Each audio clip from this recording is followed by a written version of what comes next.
മൻസൂറെ, എന്ത് ക്രെഡിബിലിറ്റിയാണ് കേരളത്തിലെ വാർത്താ മാധ്യമങ്ങൾക്കുള്ളത്?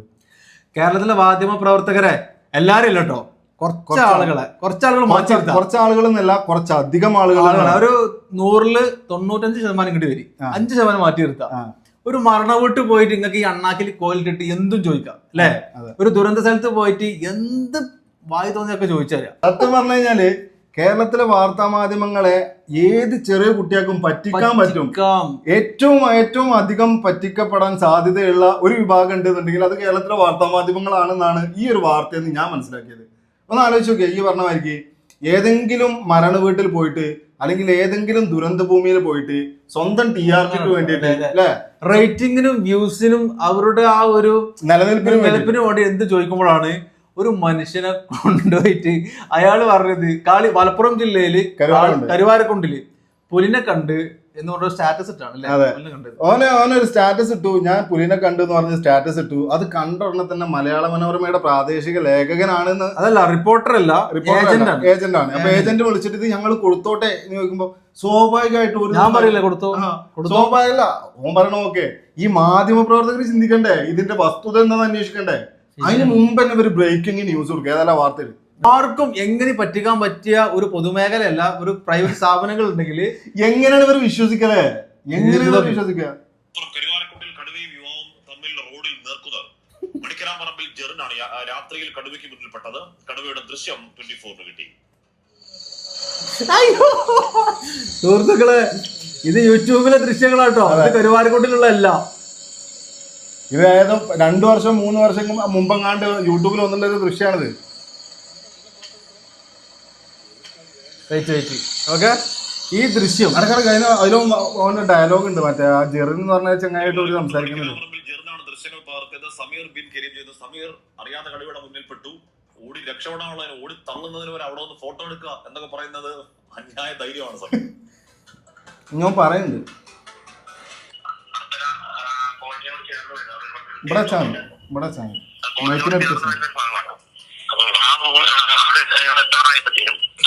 എന്തോ ഒരു സാധനം ഇപ്പോൾ ഒരു റോഡിന്റെ ഒരു സൈഡിൽ നിന്ന് സൈഡും കാട് പിടിച്ചെടുക്കുന്ന സ്ഥലമാണ്. അവിടെ ഒരു പ്ലാന്റേഷൻസ് പോയിട്ട് കൃഷിയൊന്നും ചെയ്യാതെ അങ്ങനെ കാട് പിടിച്ചെടുക്കുന്ന ഒരു ഏരിയ ആണ് അവിടെ. ഈ എന്തൊരു സാധനം പെട്ടെന്ന് അങ്ങനെ ക്രോസ് ചെയ്യുന്നത് പോലെ അങ്ങനെ അനുഭവപ്പെട്ടു. അപ്പൊ ഇത് കണ്ടിട്ട് ഈ വളവ് ഒരു കയറ്റം കൂടി ആയിരുന്നുകൊണ്ട് ഞാൻ ജീപ്പ് അവിടെ സ്റ്റോപ്പ് ചെയ്തിട്ട് ഞാൻ ശ്രദ്ധിച്ചു എന്താണെന്നറിയില്ല, വന്യമൃഗാണോ എന്നറിയാൻ ശ്രദ്ധിച്ചു കഴിഞ്ഞപ്പോൾ ഒട്ടും പ്രതീക്ഷിക്കാത്ത രീതിയിലാണ് ഇതിനെ ഞാൻ കാണാൻ കഴിയും. അതായത് ഇവന് ജീപ്പേറ്റ് വരുമ്പോ ഒരനക്കം കണ്ടപ്പോ നിർത്തിയതാണ്. അതായത് കാട് മൂടിയൊരു പ്രദേശമാണ്, അവിടെ നിന്ന് അനക്കം കണ്ടു. അപ്പൊ എന്തെങ്കിലും വന്യജീവി ആണോ എന്ന് നോക്കാൻ വേണ്ടിട്ട് വണ്ടി നിർത്തി. അപ്പൊ കണ്ടത് കടുവേനെയാണ്. കടുവനെ കണ്ടു എന്ന് പറഞ്ഞ സത്യമാണോ അല്ലേ എന്നുള്ളത് പിന്നെയാണ്. പക്ഷെ ഇവ ഇട്ട സ്റ്റാറ്റസിലുള്ള കടുവനെ കണ്ട ഏതൊരു മനുഷ്യനുണ്ടല്ലോ ചെറിയൊരു ഇതുള്ള ആൾക്ക് മാനസികമായിട്ട് മാറും അല്ലെ? അല്ല, ഇതിന് വേറൊന്നുണ്ട്. അതിലും തെറ്റിദ്ധരിപ്പിക്കുകയാണ്. പിന്നെന്താ സംശയം? ഇതിൽ വേറൊന്നുണ്ട്. ഇതിപ്പോ ആ ഒരു പിന്നെ വീഡിയോ കണ്ടാൽ തന്നെ നമുക്ക് അറിയാൻ പറ്റും. ഓൻ പറയുന്നുണ്ട് ഞാൻ ഒരുപാട് ദൂരത്തുനിന്ന് എടുത്ത. അപ്പൊ ഏതാണ് അവന്റെ കയ്യിലുള്ള ഫോൺ? അപ്പൊ ഏതാണ് ഫോൺ എന്നുള്ളത്? അതുകൊണ്ട് ഇതിപ്പോ ഒരു പത്രപ്രവർത്തകൻ മാധ്യമ പ്രവർത്തകനാണെങ്കിൽ ജസ്റ്റ് ഒരു ബൈറ്റ് ഇത് കിട്ടിയിട്ടുണ്ടെങ്കിൽ ജസ്റ്റ് ഓനക്ക് അറിയാം ഇത് ഇങ്ങനെ കിട്ടാൻ സാധ്യത. വീഡിയോ കാണും നമുക്ക് തന്നെ, നമ്മൾ വെറും ഒരു റീല് അല്ലെങ്കിൽ ചെറിയ വീഡിയോ ചെയ്യുന്ന ആളുകൾക്ക് തന്നെ ഈ വീഡിയോ കാണുമ്പോ ഇത്ര ക്ലാരിറ്റി ഇത്ര എങ്ങനെ എടുക്കാൻ പറ്റും? അത് രാത്രി 11 മണിക്കാന്ന് പറയുന്നുണ്ട്. ഈ നിങ്ങൾ വാർത്ത കൊടുക്കുന്ന സമയത്ത് വസ്തുതാപരമായിട്ട് വാർത്ത കൊടുക്കണം. എന്തുകൊണ്ടാണ് ഇവരെ മാപ്രാന്ന് വിളിക്കുന്നത്? ശരിയാണ്, മാപ്രകളൊന്നല്ല, ഇവരെ തലതിരിഞ്ഞ മാപ്രാന്ന് വിളിക്കേണ്ടി വരും. മാപ്രാന്ന് വെച്ചാലോ തലയില്ലാത്ത മാപ്ര. എന്തിനാണ് ഇങ്ങനെ നാട്ടുകാരെ കൊണ്ട് പറയിപ്പിക്കുന്നത് എന്നാണ്. ഏതായാലും ആ വാർത്തയുടെ വസ്തുത ഇവനെ പിടിച്ച് എന്നിട്ടും അല്ല, ഇത് ആർക്കാണ് നാണക്കേട്? ഇത് അവിടുത്തെ ഫോറസ്റ്റ് ഉദ്യോഗസ്ഥർക്ക് തന്നെ അവർ അറിയാത്ത കാര്യങ്ങൾ ജനങ്ങളെ ഭീതിപ്പെടുത്തുക, തെറ്റായ സന്ദേശങ്ങൾ നൽകിയിട്ട് ജനങ്ങളെ ഭീതിപ്പെടുത്തി ജനങ്ങളാകെ വിളിക്കുക, പോലീസ് സ്റ്റേഷനിൽ വിളിച്ചു പറയുക. ഈ ഒരൊറ്റ നാറിയെ കൊണ്ട് ഇവനെ നാറിന്ന് വിളിച്ചാൽ പറ, ഇവനെ തലതിരിഞ്ഞ നാറിന്ന് വിളിക്കണം. അല്ല ഇവരെ കണ്ടോളി ആള് നോക്ക്, ഇവരാണ് ആള്. ആ കൊടുത്ത നിങ്ങൾ പത്രക്കാർക്ക് കൊടുത്ത വീഡിയോ നിങ്ങളെടുത്ത വീഡിയോ ആണ് പലയിടത്തുനിന്നും നിങ്ങൾ ഏതെങ്കിലും സ്ഥലത്ത് നിന്ന് എഡിറ്റ് ചെയ്ത് അവർ കൊടുത്താൽ എന്ത് ചെയ്ത് കൊടുത്താൽ നിങ്ങൾ അത് സെറ്റ് ചെയ്തിട്ടാണ് അത് നിങ്ങൾ കണ്ട പുലിയെ കണ്ടു എന്നുള്ളത് നിങ്ങൾ പത്രക്കാർക്ക് നിങ്ങൾ കണ്ടു എന്നും നിങ്ങൾ കണ്ട് നിങ്ങൾക്ക് മാറിപ്പോയെന്നും പറഞ്ഞൊരു വീഡിയോ കണ്ടല്ലോ. അത് നിങ്ങൾ എടുത്തതാണോ അതോ വല്ലയിടത്തുള്ള സാധനം എഡിറ്റ് ചെയ്ത് കൊടുത്താണോ? എന്താ ഞാൻ പറയുന്നത് അല്ല, നിങ്ങൾ പത്രക്കാർക്ക് അധികം നിങ്ങൾ കൊടുത്ത വീഡിയോ ആണല്ലോ കണ്ടത് അല്ലെ? ജനങ്ങളെ ഞാനായിട്ട് വിളിച്ച് കൊടുത്തതല്ല സാർ. എന്റെ സ്റ്റാറ്റസ് കണ്ടിട്ട് വീഡിയോ നിങ്ങൾ സ്റ്റാറ്റസ് കണ്ടിട്ട് ഇവിടുത്തെ ഒരു ലോക്കൽ പത്രക്കാരൻ ഏജന്റാണ്, പത്ര ഏജന്റാണ്. പുള്ളി വിളിച്ചിട്ട് എന്നോട് ചോദിച്ചു ഇതെന്താ സംഭവം. അപ്പം യഥാർത്ഥത്തിൽ സംഭവം പുലി ഇവിടെ ഉണ്ട്, പുലി എന്റെ നായ്ക്കളെ ആക്രമിച്ചിട്ടുണ്ട്, അങ്ങനെ സംഭവങ്ങളൊക്കെ ഉണ്ടായിട്ടുള്ളത് തന്നെയാണ്. പക്ഷെ ഈ വീഡിയോ എന്നോട് ഇങ്ങനെ ചോദിച്ചെന്താ ഞാനത് ന്യൂസിൽ കൊടുക്കട്ടെ, ഞാൻ പറഞ്ഞത് വേണ്ടാന്ന് പറഞ്ഞതാണ് അവര്. അവൻ വേണ്ടാന്ന് പറഞ്ഞിട്ടും ആ ഏജന്റ് വാർത്ത പിന്നെ ഈ വാർത്ത കൊടുക്കണമെന്നുണ്ടെങ്കിൽ ഓൻ എത്രത്തോളം വലിയ വളരെ ചുരുക്കി പറഞ്ഞാല് ഇപ്പൊ ഞാൻ വിളിച്ചു പറയാണ് സാറേ ഞങ്ങൾ വീരപ്പനെ കണ്ടു. ഈ തലതിരിഞ്ഞ മാപ്രകള് അത് കൊടുക്കും ബ്രേക്കിംഗ് ആയിട്ട്. വീരപ്പനെ കണ്ടു, കൊല്ലപ്പെട്ടതാണെന്ന് ഇവർ ആലോചിക്കൂല. മലപ്പുറം തിരൂരിലെ അതെ, മലപ്പുറം തിരൂരിൽ തീരദേശ പ്രദേശ് അല്ലെങ്കിൽ പുഴയോര പ്രദേശത്ത് വീരപ്പനെ കണ്ടതായി റിപ്പോർട്ട് എന്നുള്ളത്. അതെ. അപ്പൊ ഇത് റിപ്പോർട്ട് ചെയ്യേണ്ട ഈ മാപ്രക്കോ അല്ലെങ്കിൽ ഇത് ബ്രേക്കിംഗ് ആയിട്ട് ആളുകൾക്ക് മുമ്പിൽ എത്തിക്കുന്ന മാപ്രക്കോ ഒന്നും അറിയില്ല. വീരപ്പൻ മരണപ്പെട്ടു, കൊല്ലപ്പെട്ടു വർഷങ്ങൾക്ക് മുമ്പ് എന്നുള്ളത് ചിന്തിക്കാനുള്ള ബുദ്ധി ഇല്ല. അതായത് ഇപ്പൊ എന്നോട് ചോദിക്കാണ് ഇപ്പൊ അയാൾ നിരപരാധിയാണോ എന്നുള്ളത് വേറെ. അല്ല, അയാൾക്കെതിരെ എന്തായാലും നിയമ നടപടി എടുക്കണം.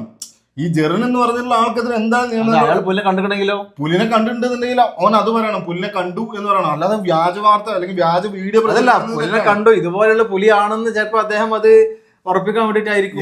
അല്ല ഇതെന്താ അല്ല, ഇതിലിപ്പോ പ്രതി മാധ്യമപ്രവർത്തകരാണോ? ഇപ്പൊ ഞാനാണ് വിചാരിച്ചോ.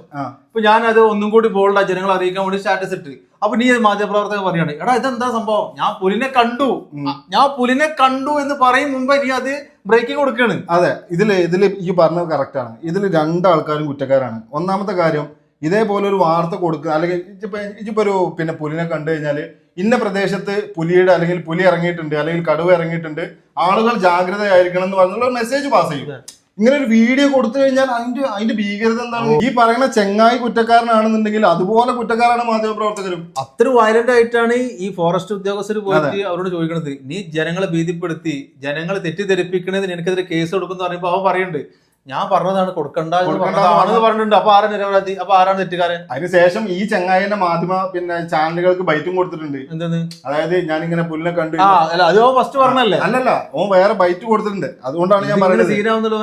അല്ല, ഓനൊരു ആവേശത്തിന്റെ പുറത്ത് കാണിച്ചേക്കാരം. പക്ഷെ കേരളത്തിലെ മാധ്യമ പ്രവർത്തകർ എന്ന് വിളിക്കുന്ന മാപ്രകള് കയ്യിലിരിപ്പ് അല്ലെങ്കിൽ ആൾക്കാരെ കയ്യിൽ നിന്ന് നല്ലോണം കിട്ടിക്കഴിഞ്ഞാൽ ഇവര് പഠിക്കുള്ളൂ. തീർച്ചയായിട്ടും. ആദ്യം ഇവരോട് സഹതാപം ഉണ്ടായിരുന്നു, കാരണം ജനങ്ങൾ ഇങ്ങനെ ട്രോളുമ്പോഴൊക്കെ. പക്ഷെ ഇപ്പൊ ഇവര് യാതൊരു വിധ തലച്ചോറും ഇല്ലാതെ അല്പം വിവേകമില്ലാതെ പെരുമാറാണ്. ഇപ്പൊ വെഞ്ഞാറമൂട് വിഷയത്തിൽ ആ പറയപ്പെടുന്ന പെൺകുട്ടിയുടെ വീട്ടിൽ പോയിട്ട് മാധ്യമപ്രവർത്തകർ കാണിച്ചെന്തൊക്കെയാണ് അത് ആ മാധ്യമപ്രവർത്തകർ വീട്ടിൽ മാത്രമല്ല, പിന്നെ ഈ മരണപ്പെട്ടിട്ടുള്ള ആ ഒരു ചെക്കന്റെ ബാപ്പാനെ പറ്റിയിട്ടുള്ള അന്വേഷണങ്ങൾ പോലീസുകാർക്കോ ഇത് കേസ് അന്വേഷിക്കുന്ന പോലീസുകാർക്ക് പോലും ഇല്ലാത്ത അത്രയും ക്യൂരിയോസിറ്റിയാണ് മാധ്യമപ്രവർത്തകർ. എന്തായിരുന്നു ബിസിനസ്, എങ്ങനെയാണ് പൊട്ടിയത്, സൗദി അറേബ്യയിൽ ആയിരുന്നു, ഇപ്പൊ ദമാമിലാണല്ലേ.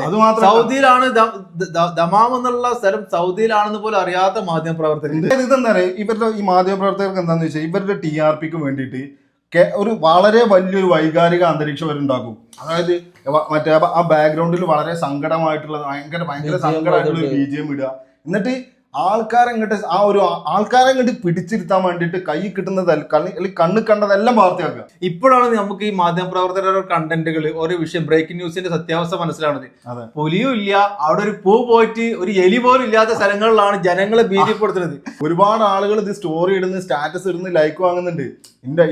ഇന്ന പ്രദേശത്ത് ഞങ്ങൾ പുലിയുണ്ടെന്ന് പറഞ്ഞിട്ട്. പക്ഷെ ഇതെന്താ പറയുക, ഇത് ആ പറയപ്പെടുന്ന ആളുകളെല്ലാം തെറ്റിദ്ധരിക്കപ്പെട്ടത് ഇതേപോലെയുള്ള മാധ്യമ പ്രവർത്തകരെ കൊണ്ടാണ്, അല്ലെങ്കിൽ ഇതേപോലുള്ള ചാനലുകൾ കൊണ്ടാണ്. അപ്പൊ മാധ്യമ സ്ഥാപനങ്ങളോട്, മാധ്യമ പ്രവർത്തകരോട് പറയാനുള്ളത്, നിങ്ങളൊരു വാർത്ത കൊടുക്കുന്നതിന് മുമ്പ് അത് വസ്തുതാപരമാണോ, അതിലെന്തെങ്കിലും യാഥാർത്ഥ്യത്തിന്റെ കണികയെങ്കിലും നിലനിൽക്കുന്നുണ്ടോ എന്ന് അന്വേഷിക്കാൻ ആ നാട്ടിൽ വേറെ ആളുകൾ വിളിച്ച് ചോദിക്കുക. ഒരാളോട് ചോദിക്കാനും അവിടെ പോയി ജസ്റ്റ് അല്ല, ഇവരെ വിളിക്കുന്നത് എന്താണ്? ജനാധിപത്യത്തിന്റെ നാലാം തൂണുകൾ എന്നാണ് വിളിക്കുക. അന്വേഷണാത്മക മാധ്യമ പ്രവർത്തകർ എന്നാ പറയാ. ഇതിലെന്താ അന്വേഷണാത്മക ഉള്ളത്? എന്താ അവർ അന്വേഷിച്ചിട്ടുള്ളത് ഈ ഒരു പുലിയുടെ കേസിൽ? ജനങ്ങൾ പ്രതീക്ഷയുള്ളതാണ് അല്ലെ? മാധ്യമപ്രവർത്തകർ വിചാരിച്ചാൽ ഇവിടെ പലതും സംഭവിക്കും. നീതിക്ക് വേണ്ടിയിട്ട് നടക്കുന്ന ആളുകൾക്ക് നീതി വാങ്ങിക്കാൻ കൊടുക്കും അല്ലെ, എന്ത് പറ്റും. പക്ഷെ ഇത്തരത്തിലുള്ള മാധ്യമപ്രവർത്തനാണെന്നുണ്ടെങ്കിൽ നമുക്ക് നിങ്ങളെ ട്രോളാനെ നേരം കാണും. ട്രോളല് മാത്രല്ല നാട്ടുകാരെ കയ്യിൽ നിന്ന് നല്ല അടി പെട കിട്ടും. കിട്ടും. ഇതിപ്പോ നല്ല ഇത് അടി. ഏതിലൊന്ന് ചാനൽ ഇത് എല്ലാ ചാനലും വന്നിങ്ങനെ കേരളത്തിലുള്ള എല്ലാ ചാനലും റിപ്പോർട്ട് ആശ്മിയൊക്കെ ഫസ്റ്റ് റിപ്പോർട്ട് ചെയ്തിട്ടുണ്ട്. എന്തായാലും ഒരു കാര്യം അവർ കാണിച്ചിട്ടുണ്ട്. ഇതൊരു വ്യാജ വാർത്തയാണെന്നുള്ള ഒരു വാർത്ത കൊടുക്കാനുള്ള ഒരു മര്യാദ മാധ്യമങ്ങൾ കാണിച്ചിട്ടുണ്ട് എന്നുള്ളത് അപ്രീഷിയേറ്റ് ചെയ്യേണ്ട കാര്യമാണ്. എന്തായാലും ഇതുപോലുള്ള ഈ നാറിയൊക്കെ ഉണ്ടല്ലോ, ഇവനെ പോലുള്ള നാറികളെയൊക്കെ സമൂഹത്തിൽ കൊണ്ടുവന്നിട്ട് 4 പളുങ്കില് പളുങ്കിയാലേ ശരിയാവും. ഒറ്റപ്പെടുത്തുക എന്നുള്ളത് മാത്രമാണ് പറയാനുള്ളത്. അതേപോലെ തന്നെ കേരളത്തിലെ വാർത്താ മാധ്യമങ്ങളും ഇതുപോലുള്ള വാർത്ത കൊടുത്താൽ ഞങ്ങൾ ഇതുപോലെ പ്രതികരിക്കും. അതെ, അല്ലാതെ നിങ്ങൾ നന്നാവില്ല. പ്രതികരിച്ചുകൊണ്ടൊന്നും കാര്യമുണ്ടെന്ന് എനിക്ക് തോന്നുന്നില്ല. ഇവർക്ക് നല്ല അടിയുടെ കുറവാണ്. കാരണം കാളികാവുള്ള സുഹൃത്തുക്കൾ കംപ്ലീറ്റ് സകല സ്റ്റാറ്റസ് ഇട്ടാണ് ഇവനെ വെച്ചിട്ടുള്ളത്. ഇവൻ പറയണേ ഇവനെന്തോ വലിയ സംഭവമാണ് ഇപ്പൊ. അതായത് ജെറിനെന്തോ പുലിയെ കീഴടക്കിയ പുലി, മൃഗേനെ വമ്പിട്ടിയ പോലെ.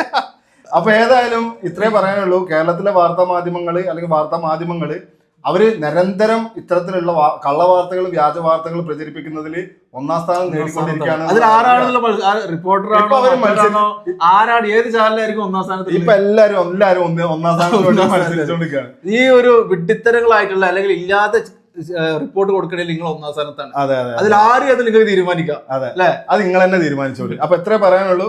നന്ദി, നമസ്കാരം.